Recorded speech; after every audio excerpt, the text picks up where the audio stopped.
भगवते वासुदेवाय। साधकों, हम श्रीमद् भगवद गीता के 12वें अध्याय का श्रवण कर रहे हैं और श्लोक संख्या 2 तक सुन चुके हैं। आज हम श्लोक संख्या 3 और 4 का श्रवण करेंगे। इस अध्याय में भक्ति योग के बारे में बताया गया है। तो आइए श्लोक संख्या 3 और 4। ये त्वक्षरम निर्देशम व्यक्तम पर्युपासते सर्वत्र गम चिंतयम च कूटस्थम चलम ध्रुवम। अब यहाँ देखिए क्या कह रहे हैं भगवान। भगवान कह रहे हैं ये जो व्यक्ति तो अक्षरम अपनी इंद्रियों से परे, अनिर्देश्यम अनिश्चित, अव्यक्तम जो प्रकट नहीं है, अप्रकट, पर्युपासते पूजा करते, जो व्यक्ति अप्रत्यक्ष रूप से मेरी पूजा करते, इंद्रियों से परे होकर मेरी पूजा करते हैं, सर्वत्र हमेशा, गम चारों ओर व्यापक, हमेशा व्यापक, अचिंतयम कह रहे अकल्पनीय, जिसकी कल्पना भी नहीं की जा सकती, कूटस्थम अपरिवर्तित, अचलम स्थिर, ध्रुवम निश्चित रूप से। कह रहे जो व्यक्ति अपनी इंद्रियों को वश में करके सबके प्रति समभाव रखकर परम सत्य की कल्पना के अंतर्गत अव्यक्त, उस अव्यक्त की पूरी तरह से पूजा करते हैं। कह रहे संनियम में इंद्रिय ग्रामम, संनियम में वश में करके इंद्रिय ग्रामम, अपनी सारी इंद्रियों को, वह अपनी सारी इंद्रियों को वश में करके सर्वत्र हमेशा हर स्थान पर समबुद्ध है, समदर्शी होकर ते प्राप्नुवन्ति वे प्राप्त करते हैं, माम एवं मुझको ही सर्वभूत हिते सभी जीवों की भलाई के लिए रता लगे हुए, सभी जीवों की भलाई के लिए लगे हुए वह व्यक्ति हर तरह से मुझे प्राप्त करते हैं।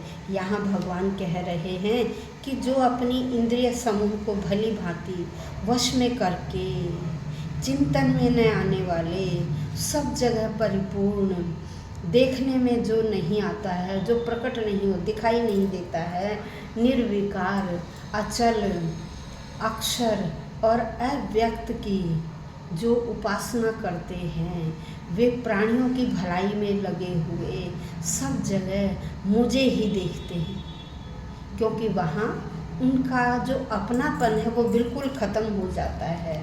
ऐसा व्यक्ति अपने लिए कुछ भी नहीं करता है, अपने बारे में कुछ भी नहीं सोचता है और हर वक्त क्या करता है, मेरी ही पूजा करता है। चाहे वह प्रत्यक्ष रूप से मेरी पूजा करे या अप्रत्यक्ष रूप से पूजा करे, उसका केवल ही एक उद्देश्य होता है, मुझे प्राप्त करना।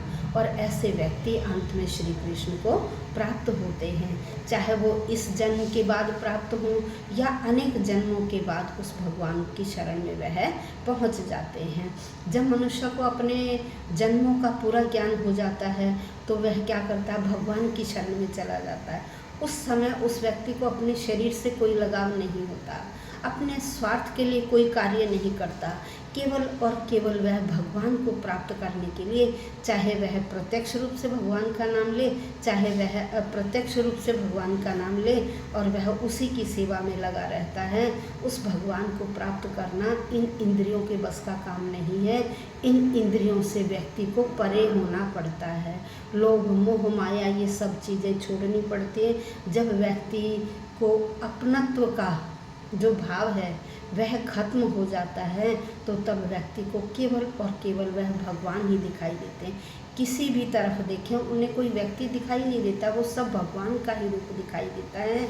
तो ऐसा व्यक्ति फिर अंत में क्या है, कह रहे भगवान की शरण में ही पहुंच जाता है और व्यक्ति को तब पूर्ण साक्षात्कार हो जाता है और वो इतनी तपस्या करता है हर तरह से, तो भगवान की शरण में वह पहुंच जाता है और व्यक्ति अपने अंदर भी भगवान के दर्शन कर लेता है। जब इस शरीर से लगाव ही नहीं रहा, जब इसे समझता कि ये भी भगवान का ही रूप है, तो तब क्या होता है, ऐसे व्यक्ति को चारों तरफ भगवान ही भगवान दिखाई देते हैं। वो कोई चीज़ सुनता है तो वो भी उन्हें भगवान की ही सुनाई देती है, कोई चीज़ देखता है तो वो भी भगवान ही दिखाई देते हैं। किसी प्रकार का वो स्वाद नहीं लेते, क्यों? क्योंकि मोह माया उनकी खत्म हो चुकी। केवल और केवल उन्हें क्या दिखाई देता है, चारों ओर भगवान ही भगवान।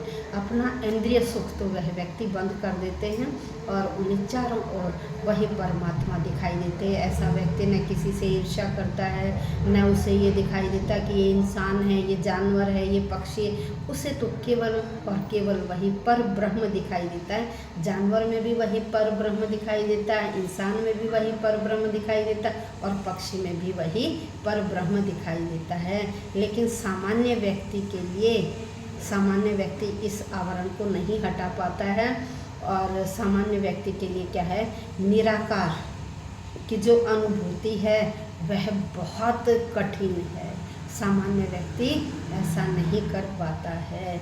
जब व्यक्ति सब स्वार्थ सब कुछ छोड़ देता है तो तभी व्यक्ति इस प्रकार से देख पाता है। तो आज हमने श्लोक संख्या 3 और 4 का श्रवण किया। धन्यवाद। कमेंट में अवश्य लिखिएगा ओम नमो भगवते वासुदेवाय। देखिए, इस बहाने आपसे भी भगवान का नाम लिया जाएगा और हमें भी बड़ी खुशी होगी।